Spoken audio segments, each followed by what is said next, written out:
अस्सलाम वालेकुम जी, क्या हाल चाल। उम्मीद करता हूँ सब कह रही होंगे। मैं समीर आलिया और आप देख रहे हैं जी मेरा यूट्यूब चैनल SR के शो। जी तो व्यूवर्स, पाकिस्तान के कप्तान किंग ऑफ बाबर आजम को जी अंदाज़ा हो गया इस बात का कि मैं गलत था, मेरा फैसला गलत था। मैंने अपने जिन यार दोस्तों को सिलेक्ट किया उन्होंने मेरी पूरी दुनिया में नाक कटवा दी।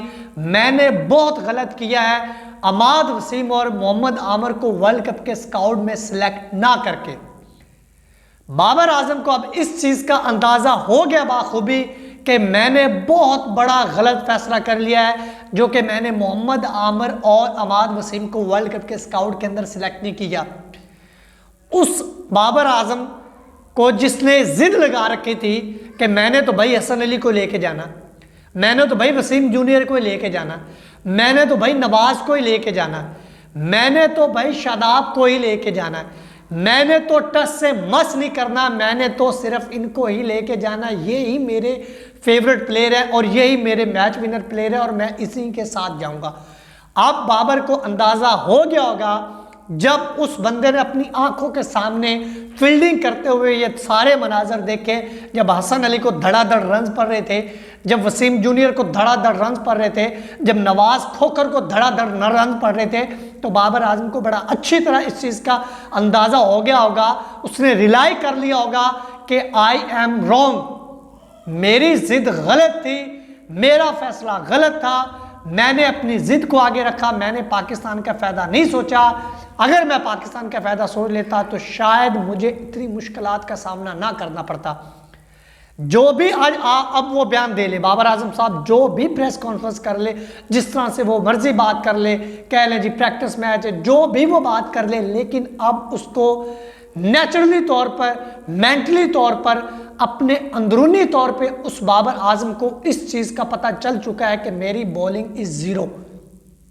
मेरी जो ये वर्ल्ड कप के अंदर मेरा जो बॉलिंग अटैक है ये ज़ीरो है। पाकिस्तान का बॉलिंग अटैक इस वक्त ज़ीरो है, ज़ीरो है, ज़ीरो है, क्योंकि हमने वर्ल्ड कप के स्काउट का ऐलान होने से पहले 15 दिन इसी बात का रोला डाला कि भाईजान पाकिस्तान की बॉलिंग ज़ीरो है, ज़ीरो है, ज़ीरो है। मान लो, क्योंकि हमने सब कुछ एशिया कप के अंदर देख लिया था, सिवाय एक नसीम शाह के, सिवाय एक नसीम शाह के अलावा किसी भी पाकिस्तान के बॉलर ने वो बॉलिंग नहीं करके दिखाई जो पाकिस्तान की बॉलिंग के ऊपर तवक्कुआत थी। शाहीन नो डाउट बहुत अच्छे बॉलर हैं, एक ओवर में विकेट मिल जाए, दूसरे ओवर में विकेट मिल जाए, तीसरे ओवर तक विकेट मिल जाए तो ठीक है, वरना 7 ओवर के अंदर उसकी जो बॉलिंग है उसका हम सब ने देखा हुआ हाल। हारिस रऊफ है, ऊपर से विकेट मिल जाए, नीचे से आपको विकेट लेके दे देगा, ठीक है जी। नसीम शाह, मतलब ये नहीं होता कि विकेट निकालना, मतलब ये होता है कि यार बैट्समैन को पता चले कि मुझे कोई बॉल कर रहा है और बैट्समैन को थोड़ा सा अंदाजा तो हो कि यार मेरे पास बॉल आ रहा है और मैंने बॉल खेलते हुए मुझे मुश्किलात हो रही है। वाहिद एक नसीम शाह ऐसा पाकिस्तान के पास बॉलर था जिससे मुझे, हम लोग ये भूल जाते, पहले 1-2 ओवर में अंदर शाहीन विकेट निकाल दे तो हम कहते बड़ी बात है, बड़ी बात है, बड़ी बात है, लेकिन हम ये चीज़ भूल जाते कि शाहीन की विकेट के पीछे नसीम शाह का अगले बैट्समैन के माइंड के साथ खेलना। शाहीन को इसी उस वक्त विकेट मिलती जब नसीम शाह बैट्समैन के माइंड के साथ खेलता है।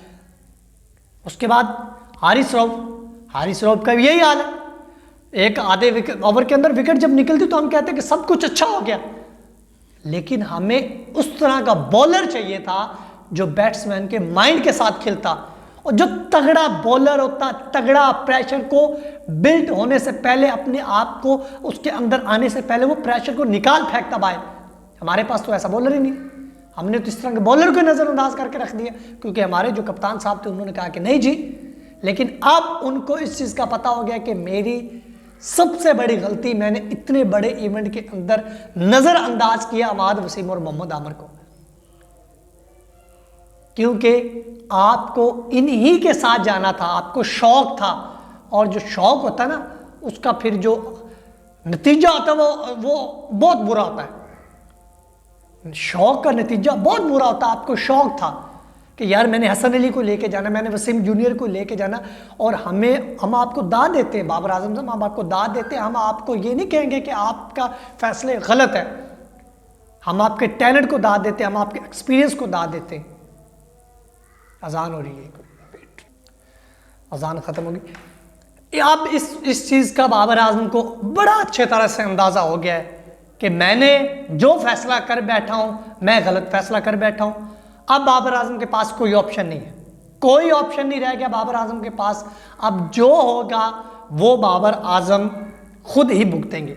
अब इसका जिम्मेदार कोई और नहीं, बाबर आजम। और कहीं ना कहीं जब पाकिस्तान क्रिकेट बोर्ड के चेयरमैन ज़का अशरफ साहब इस चीज़ का रोला डाल रहे थे ना, इस चीज़ का वो कह रहे थे जिस वजह से स्काउट अनाउंस नहीं हुआ इतनी जल्दी, जब वो रोला डाल रहे थे कि नहीं जी हमें ये प्लेयर पसंद नहीं, हमें ये प्लेयर पसंद नहीं, उस वक्त बाबर आजम को ये क्लियर कह दिया गया, हारो जीतो जो कुछ मर्जी हो ये सारा आपके ज़िम्मे आएगा, और अब जो भी होगा ये बाबर आजम के ज़िम्मे आएगा। बाबर आजम आपके फैसले की हम कदर करते हैं क्योंकि आपकी ज़िद सबसे आगे है, और आपकी जिद का नतीजा आपको वो मिलेगा कि आप सदियों तक याद रखोगे।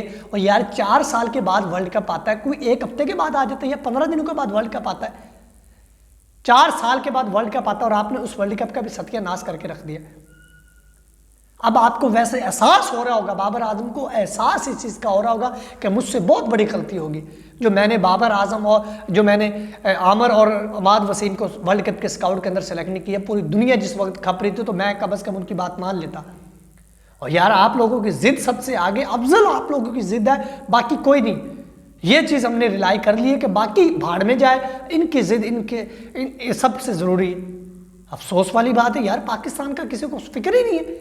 अपनी जिद, मेरी जिद, मेरा दोस्त, मेरा फलान, मैंने उनको लेके जाना, मैंने उनको लेके जाना, लेके जाओ, आपको मुबारक हो, कौन आपको रोक रहा है। अब जो होगा वो आपके जिम्मे होगा। फिलहाल अब तक कितने वीडियो चलेगी, चैनल को लाजमी सब्सक्राइब कर लीजिए, बेल के दबाना बोले ताकि नहीं आने वाले वीडियो को नोटिफिकेशन सबसे पहले आपको मिल सके। अपना खैर, तब तक के लिए खुदा हाफ़िज़।